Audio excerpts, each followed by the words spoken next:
Bonjour, dans ce cours, nous verrons comment mettre en forme un simple texte sous Writer version 3 du pack OpenOffice.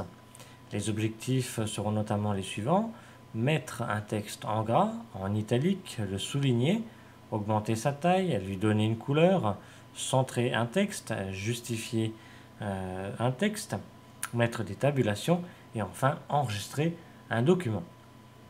Donc pour ceux qui n'ont pas l'habitude d'utiliser le traitement de texte, je vous conseille fortement de taper au préalable tout le texte et de s'occuper de la mise en forme en dernier.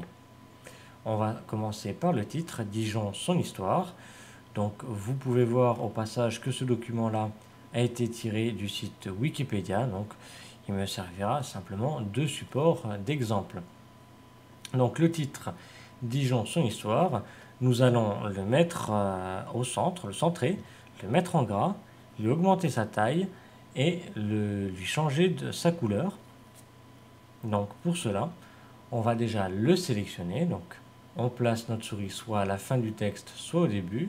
On clique, on laisse appuyer et on déplace notre souris jusqu'à temps que le texte concerné soit sur fond noir. Ça veut dire qu'il est sélectionné.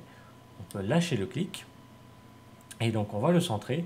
Ici, on a 4 icônes d'alignement: aligné à gauche, centré, aligné à droite, justifié. Nous, on veut le centrer, donc on va cliquer sur centrer. On le laisse sélectionner puisqu'on a d'autres mises en forme à lui faire. On va le mettre en gras. Vous voyez ici, on a 3 icônes, G, I, S, gras, italique, souligné.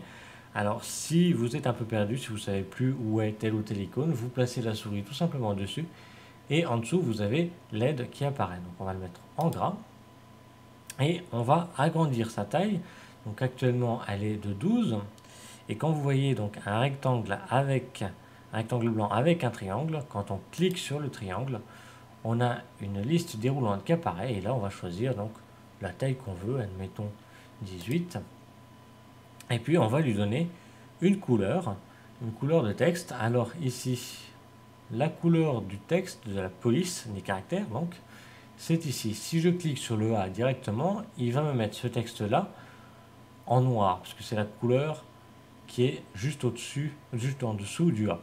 Moi, je veux qu'il soit par exemple en vert, donc je vais cliquer sur le petit triangle qui est juste à droite. Ici, j'ai une palette des couleurs qui s'affiche et j'ai plus qu'à cliquer sur la couleur que je veux. Je désélectionne mon texte pour voir le résultat. Sachant qu'il n'y a pas d'ordre à respecter, je pouvais très bien le mettre en couleur en premier, changer sa taille en deuxième, etc. Époque contemporaine, on va le souligner et le mettre en gras. Donc pour ça, il faut le sélectionner. Donc je place ma souris soit à la fin, soit au début. Je clique, je laisse appuyer et je déplace ma souris vers la droite. Je peux lâcher. Je vais donc le mettre en gras, je clique sur le G de gras et je clique sur le S de souligner. Je désélectionne.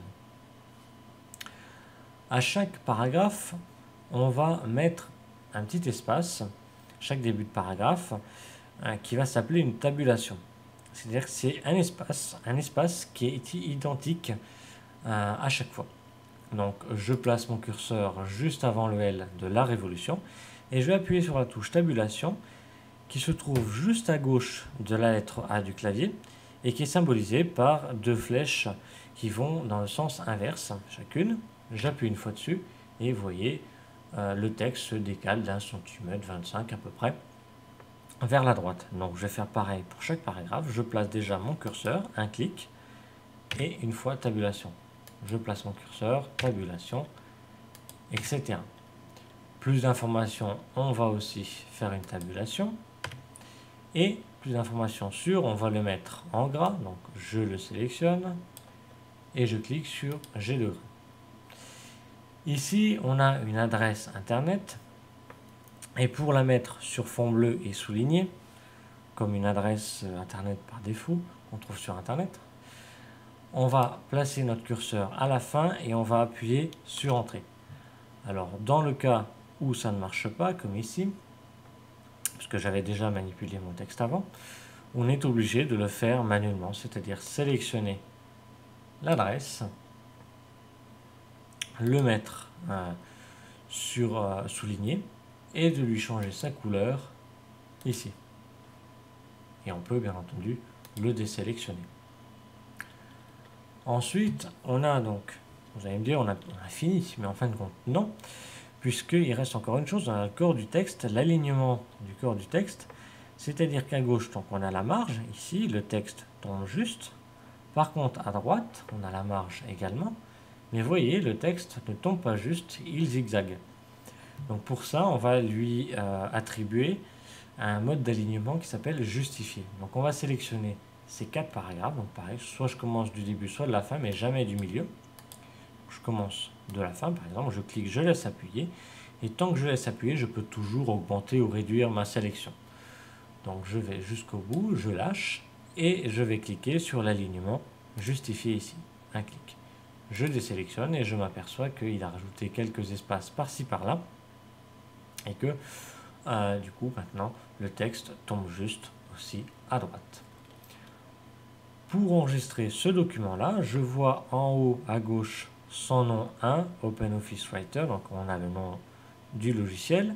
Et quand vous voyez un document qui s'appelle son nom 1, 2, 3, 4, etc., ça veut tout simplement dire que le document n'a pas encore été enregistré. Donc on va le faire, on va cliquer sur le menu Fichier, puis sur Enregistrer. Une fenêtre apparaît, et là il nous demande où on veut l'enregistrer, enregistrer dans mes documents. Donc par défaut, on va le laisser tel quel, sauf si vous avez un dossier spécial cours ou spécial texte, vous allez dans le dossier que vous souhaitez, et vous allez donner un nom au fichier. Donc là, par exemple, je l'appelle Dijon, son histoire. Donc toujours choisir un nom assez parlant pour pouvoir le retrouver facilement ultérieurement. Et donc on va cliquer sur enregistrer, tout simplement. Et on peut s'apercevoir en haut à gauche qu'il n'y a plus son nom 1, mais Dijon, son histoire, c'est bien le nom qu'on lui a donné. Voilà, si vous avez d'autres questions, n'hésitez pas à me contacter via le site internet www.patrick-informatique.com.